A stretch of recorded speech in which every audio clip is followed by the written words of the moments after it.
leaching of that material. True. So this one is free of that, which is very important for our health at the same time. So nice little green gadget. So our Earth Day every year is on the 22nd of April, right?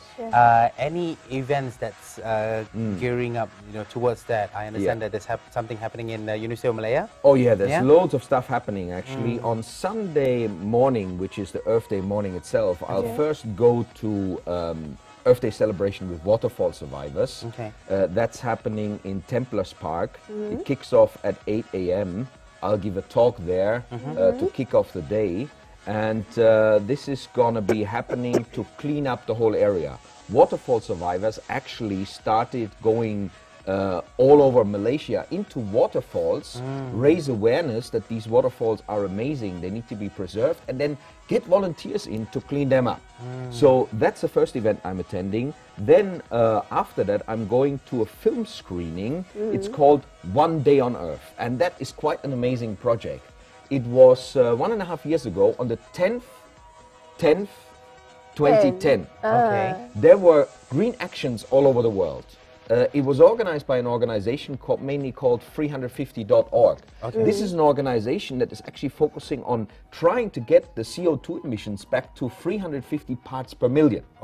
It started off a couple of hundred years ago, before the human intervention in terms of industrialization. We had 280 parts per million.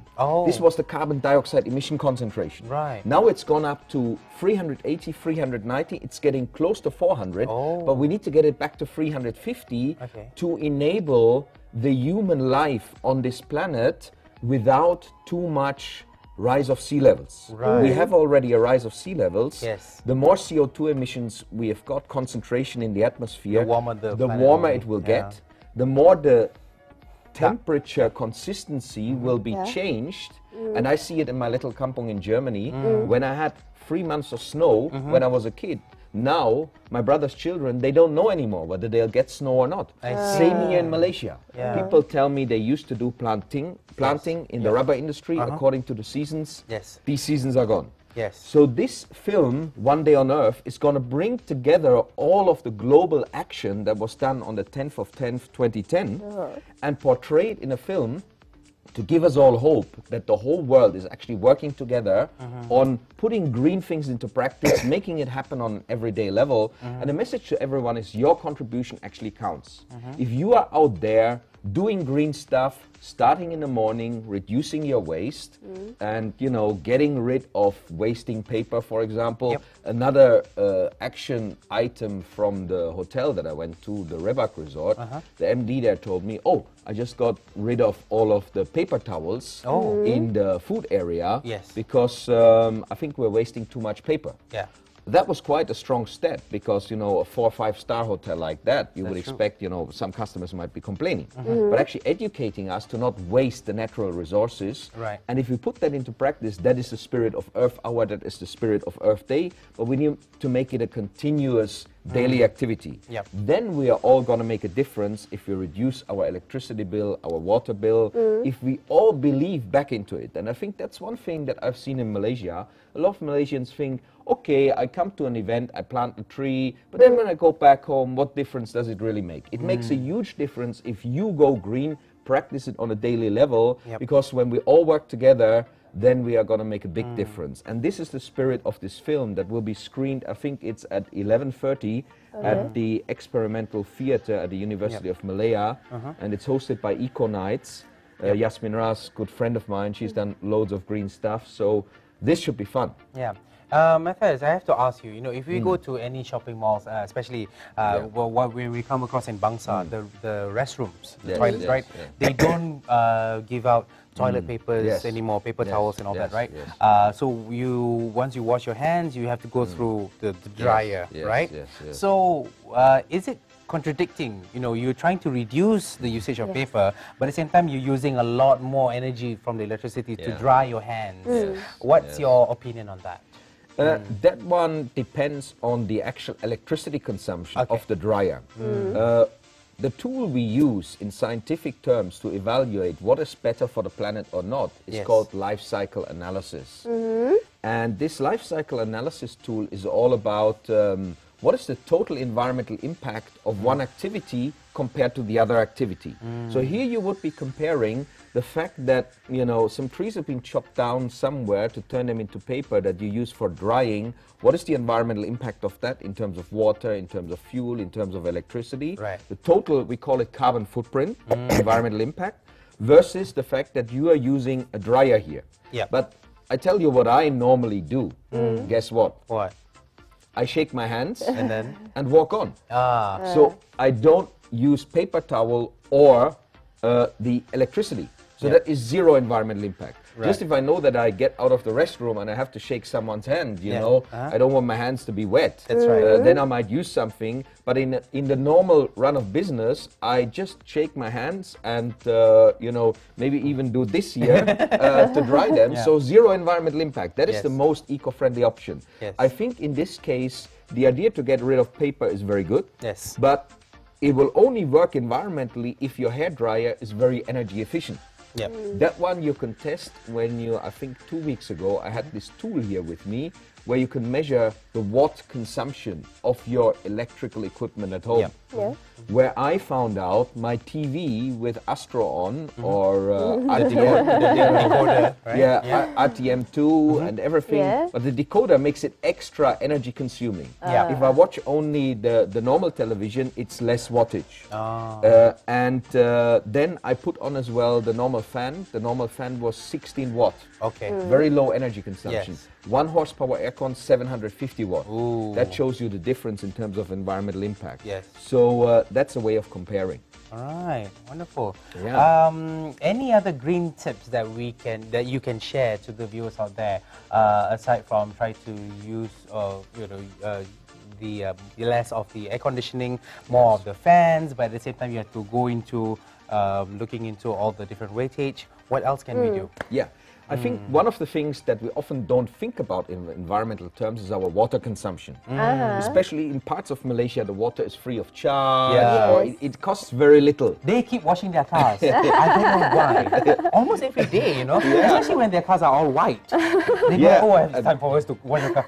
You just washed it yesterday. It's like, oh, it's dirty. Yes, and then, you know, the whole street is full of water. And soap. In my condo, I saw yesterday they were using this high-pressure water. Hosing it down. You know, and they were hosing actually the whole floor area down. I think sometimes, especially, you know, if we have green stuff lying on the floor, okay, we have to pay attention that it's not too slippery. But this is Mother Nature. This is great, you know, and nature goes back to nature again if we let it lie there. I think sometimes when it comes to walkways and leaves, we don't need to clean that much, actually, because the stuff is there. But I don't think you were here in the show like a couple of weeks ago when we had the waterless car wash. I mean, that was a great example. You don't actually necessarily need to use water to wash your car. Or you can wash your car with very little water. You know, so that makes a difference. But my tip for at home, when you get up, you know, your shower. Hey, just make yourself wet, then switch off the water. Soap yourself a little bit, whatever you need. Since I went botak, by the way, I need less water, less soap. And shampoo. So another good tip for you, Zamil. How about that? Maybe now you could try it out. Okay. Actually, that's another event that's coming up on the 26th. I think I have it in my slides as well. To be bald? No. I thought you're scared not to be bald. That was actually an interesting story. I only went botak because my friend Po Ziliang, who started this movement called Helping Angels. She said to me, hey Matthias, do you want to support my bald empathy movement? She shaved all her hair at the Cannes Film Festival. Is it she? To raise awareness, and she had even longer than you, Azaria. And she did it to raise awareness for cancer patients and to turn her hair into a wig for a cancer patient. And she asked me, hey Matthias, can you support my event, the green component of it? Less water and less shampoo, and that was the first time I actually got motivated to think about it, because before I always thought, oh, I've got a couple of scars on my head, you know, maybe going botak will not look so nice, maybe I'll have loads of pimples on my head, you know. So, and then I did it, and hey, you know, even my mom, who was crying when she heard it on the phone, she said, hey, you look younger, so since then I stick with this. And you do look good. Oh, thanks, thanks. I think you're one of the few people who can carry it off. You and Terence, of course. I don't think I'll be able to carry it out, but yeah, the time will come. Yes, yes, we'll try and rope you in. So we have this event, we call it Green Humanity on the 26th. I think we have the Facebook page there as well, like /Green Humanity. And the whole idea is random acts of kindness for Mother Earth. I think that's a beautiful concept. If you get up in the morning and you don't let the water run too much when you take your shower, that's a random act of kindness for Mother Earth, and it counts. And if more people do it and we scale it up, then Mother Earth will benefit and our future generations, the humans, will benefit from it. Because I always try and remind people, if we really squeeze the planet to the limit, the endangered species will be the human species at the end of the day. Because if sea levels rise, a lot of people will be at threat. There's already an island in the Pacific. I think they're trying to buy a part of Mauritius now because the island is becoming uninhabitable due to sea level rise. This is already real stuff. If we have 4-meter sea level rise in Malaysia, Malacca and Penang will be underwater. Very alarming, right? What can we do on in our home, the levels of our home? Let's just say if you're living in a condo or something with like a landed property, should you plant more trees to make it cooler? At the same time, you know, if you go to most of the Malaysian homes, they try to have a water feature. Right? You know, having fish ponds, koi ponds and all that. Or even just normal fountains cascading around the house. What would be your opinion on this, you know, especially when Malaysian homes, they like to have all these water features? And also the rubbish chutes. There aren't any recycling centers in condos and apartments. I think water is beautiful when it's natural. You know, when you go to the Malaysian rainforest, to those places that are still intact, you know, some of them have gone already because of deforestation or other intervention. So I think, first of all, we need to do a lot to preserve that. Because when you're staying there, I stayed at a resort called Tanah Aina some time ago, and it was amazing. You just live next to the river, pure river, you can bathe in the water, it's totally clean. So water features, I think, are trying to bring this healing power of the water, or this romantic notion to us. And I think if we have too much features with too much electricity pumps, like one day I went to a home that was supposedly green, but it had so many water pumps all over the place, the electricity consumption must have been very high. I think having some flowing water is beautiful. And it calms your senses, and this condo where I stay in, Sofia condo, has the same. It's got a lot of greenery, it's nice. But when it comes to practical things, we need to look at how much water are we consuming there, and how much electricity are we consuming. As long as we do that with the notion of we want to avoid wastage, I think then it can be a very beautiful aspect of landscaping and giving us a bit of connection back to the natural elements. When it comes to recycling, I think it was 2009, I set up with my friend Gregors Ryman. He's a greenie. He is one of the few people I know that bicycles to work, and he's got this mobile shower that he takes with him. He just plugs the hose into the restroom hose and then showers on the spot. So free shower. And we set up a recycling system in our condo. Maybe I can talk about that in some of the future sessions and go a bit more in detail. Basically, we realized the cleaners are making makan money from small-scale recycling. That's the key to make it work. So we set up a system that on every floor we had a separation system. So the cleaners afterwards, now they're collecting about 3 times as much recyclable items. So everybody wins. They make more makan money. More things are being recycled. We even have the statistics. And we made a survey with all the residents in our condo. Everybody was happy. The Malaysians, the foreigners, we even had people come to the condo who said, wow, this condo is green. We love that. A French guy. And he then said, hey, I want to live in this condo instead of this other condo, because this other condo is not so green. So that is, you know, something that you can implement in any condo. We put it all on the Facebook, on the website. We did some videos, and that one I'll talk some other time a bit more in detail, because we've got, this is the Helping Angels, the Green Humanity. Right, so it's event. happening on the April 26th? Yeah, people can just connect on the Facebook page. I think we have very restricted seats, but go just on the Facebook page and then connect with us.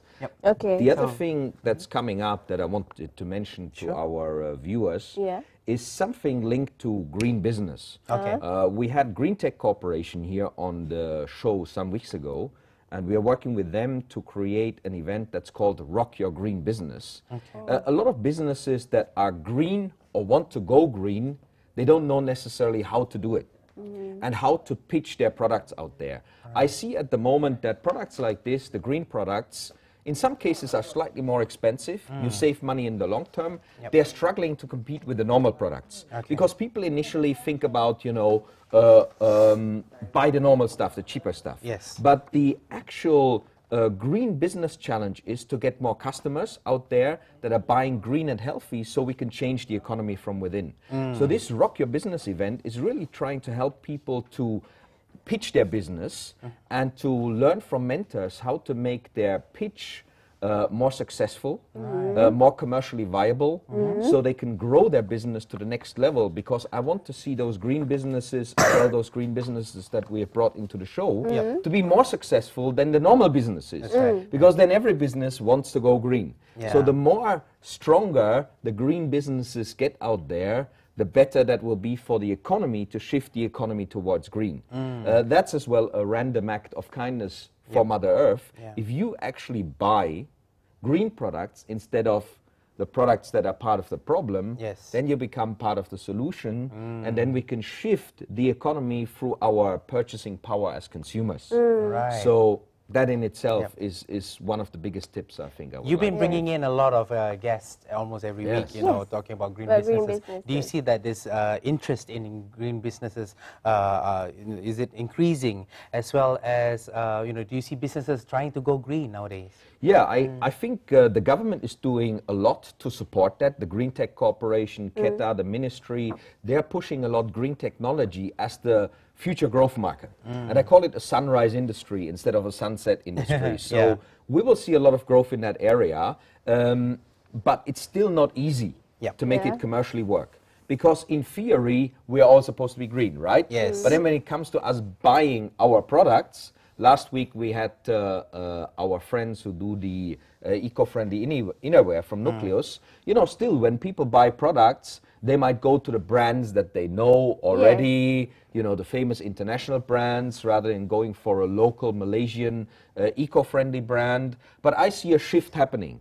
And that's as well one of the purpose of what we're doing here. We need to make noise about those products that are there, those brands that are there. I'm getting less and less worried about really pushing these companies, because I realize somebody needs to push them, otherwise people don't know that they exist.